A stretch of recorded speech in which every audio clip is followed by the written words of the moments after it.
Assalamualaikum warahmatullahi wabarakatuh. Halo semuanya, perkenalkan saya Desi Handasari.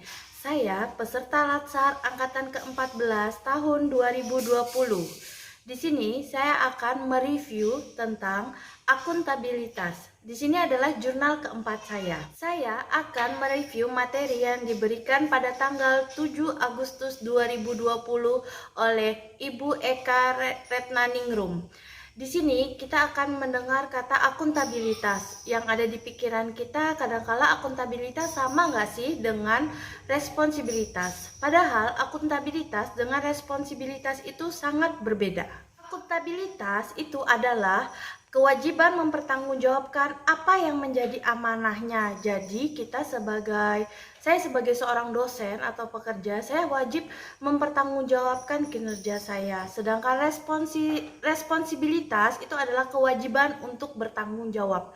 Di situ jelas ya bedanya antara akuntabilitas dengan responsibilitas. Aspek akuntabilitas itu ada 5. Yang pertama adalah hubungan, yaitu hubungan atasan dengan bawahan atau hubungan dari pemberi wewenang kepada yang penerima wewenangnya. Yang kedua ada berorientasi pada hasil.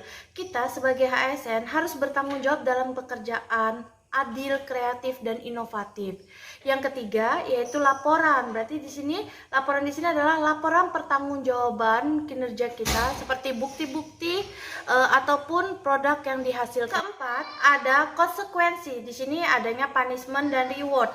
Misalnya saya sebagai dosen, apabila saya mengajarnya baik, maka saya akan mendapat reward, yaitu para mahasiswa saya akan puas dengan yang saya lakukan. Di penilaian juga saya akan menjadi baik. Tapi apabila saya juga mengajarnya tidak baik, berarti mahasiswa juga bisa menilai saya kurang begitu.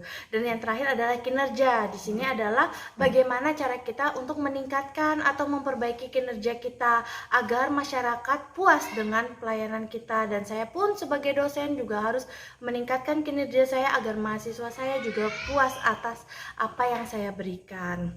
Akuntabilitas publik itu ada 2, yaitu akuntabilitas vertikal, berarti yang tingkatannya ke atas, yaitu memiliki pertanggungjawaban yang lebih tinggi. Misalnya, saya sebagai dosen, saya harus mempertanggungjawabkan kinerja saya kepada kajur, direktur, dan instansi saya. Yang kedua, akuntabilitas horizontal. Maksudnya adalah pertanggungjawaban kepada masyarakat luas. Dari yang contoh saya tadi, yang saya sebagai dosen, maka saya perlu mempertanggungjawabkan kinerja saya kepada mahasiswa saya, kepada orang tua mahasiswa, ataupun masyarakat di sekitar saya. Tingkatan akuntabilitas itu ada 5. Akuntabilitas ini berbentuk piramida. Dari yang terbawah itu adalah akuntabilitas personal. Tingkatan kedua adalah akuntabilitas individu. Tingkatan ketiga adalah akuntabilitas kelompok. Yang keempat adalah akuntabilitas organisasi.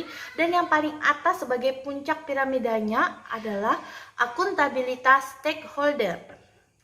Dalam menciptakan lingkungan yang akuntabel itu diperlukan 9 aspek, yaitu yang pertama adanya kepemimpinan, yang kedua adanya transparansi, yang ketiga integritas, yang keempat adanya tanggung jawab, kelima adanya keadilan, yang keenam adanya keseimbangan, yang ketujuh adanya kejelasan, yang kedelapan adanya kepercayaan, dan yang paling penting adanya konsistensi. Sebagai contoh, saya seorang ASN, lebih tepatnya sebagai dosen. Dengan ini yang perlu saya lakukan adalah saya harus memberi contoh kepada rekan saya atau kepada mahasiswa saya. Pada saat pembelajaran, saya harus juga bisa memberikan sumber-sumber terpercaya atau teori yang saya dapatkan, misalnya saya dapat dari jurnal atau buku mana saja. Selain itu, saya juga harus tepat waktu dan berkualitas dalam mengajar. Selain itu, karena saya mempunyai tanggung jawab untuk memberikan pengetahuan kepada mahasiswa saya, jadi yang dibutuhkan mahasiswa saya dalam mengajar adalah saya juga harus bersikap adil kepada mereka semua. Saya tidak boleh memilih kasih kepada mereka. Dan dalam mengajar pun saya harus menjelaskan pelajaran dengan baik dan benar sehingga mahasiswa saya dapat menangkap apa maksud isi pembelajaran tersebut. Dan saya juga harus konsisten dalam menjalani tugas dan fungsi saya sebagai seorang dosen, sehingga saya akan mendapat kepercayaan dari mahasiswa dan orang-orang di sekitar saya. Demikianlah jurnal keempat yang saya buat tentang akuntabilitas. Sampai ketemu di jurnal-jurnal saya yang lain. Salam ASN unggul.